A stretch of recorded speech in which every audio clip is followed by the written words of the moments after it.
Guys, ano siya oh? Cactus pear. So, try siguro natin. Parang gusto ko i-try. Pero dapat yung maayos pa. Let's try.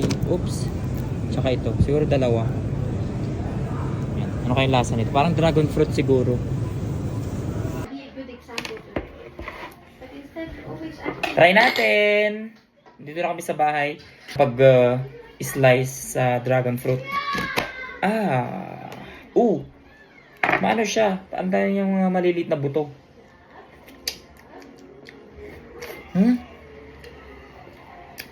Parang bayabas. Pwede siyang ipil. Pwede siyang ipil. Ang tawag dito ay cactus pear.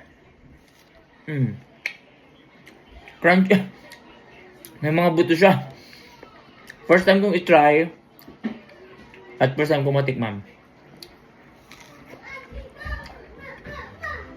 Ng buto. Pero yung buto niya pwedeng lunukin.